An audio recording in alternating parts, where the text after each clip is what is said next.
basically a sort of a value added tax, right. So service tax is something that is applied for any service provided or received. So what is service is any activity for consideration carried out by a person for another and includes a declared service. So any activity for consideration carried out by a person for another person is called service. In the Finance Act 2012, in the latest last year, all services shall be treated as taxable services except those services which are included in the negative list. So they have said every service will be covered except a list has been given which is the negative list.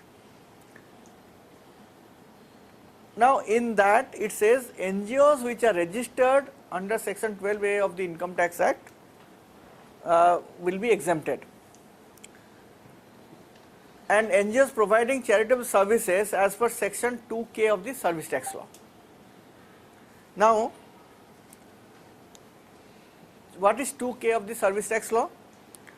It says NGOs engaged in public health, HIV AIDS, NGOs engaged in advancement of religion, NGOs engaged in advancement of educational programs, NGOs engaged in preservation of environment and advancement of any other general public utility. This is what it says, these are included as charitable services. So these are exempted.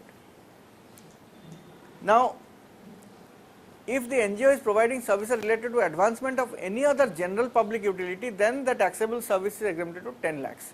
So here if you see all these NGOs which is engaged in health, advancement of religion, advancement of educational programs or in preservation of environment, they apparently do not come within the service tax net because they are covered under section 2K.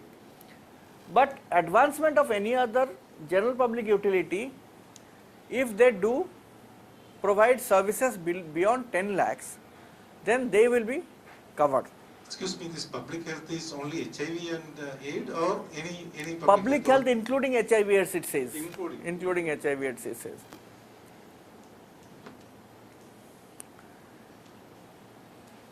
Yeah.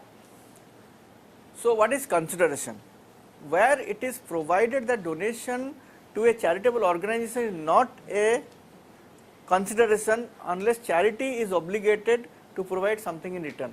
This means that if there is a donation given, it is fine.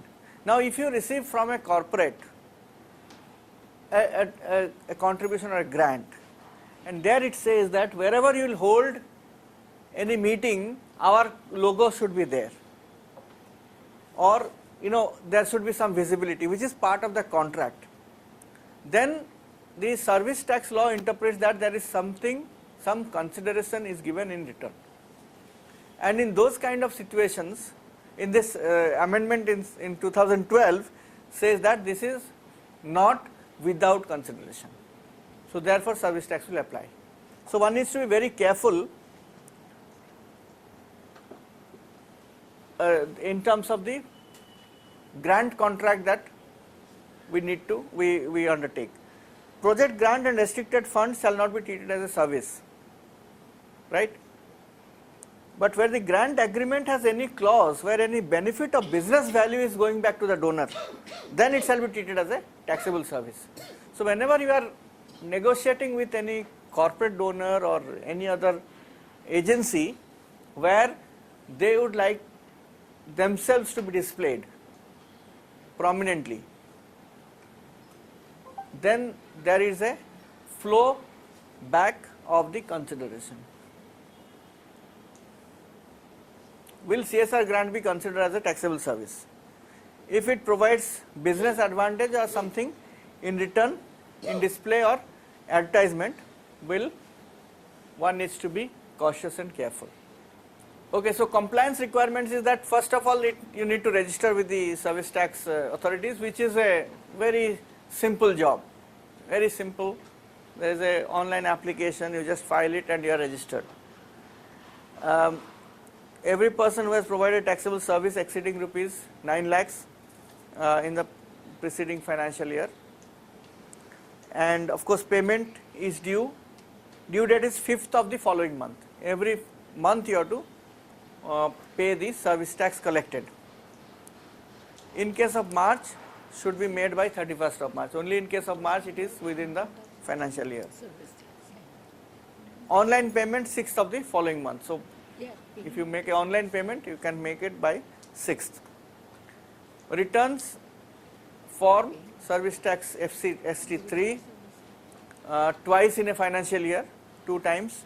Due dates are first half year ending 30th September. It will be by 25th of October, and similarly 25th of April.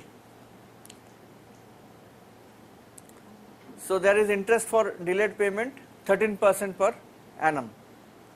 Period of interest, number of days between actual date of payment. And invoice, issue of invoice, bill, challan by a service tax assessor is mandatory as per rule 4A of the service tax rule. So if you comply with service tax law, every payment has to be supported by invoice. So there has to be invoice where you are charging service tax and then you are depositing it. And every invoice or bill or challan should mention the serial number, name, address and registration number of the service provider, name and address of the service provider, PAN number, description, classification and value of taxable service. So this is very important that this invoice should contain these things, and tax service tax should be charged 12.36% on top of the value, and that should be collected and that should be deposited with the government and returns to be filed. So this is about the service tax applicability and how you implement it at a very, very basic level.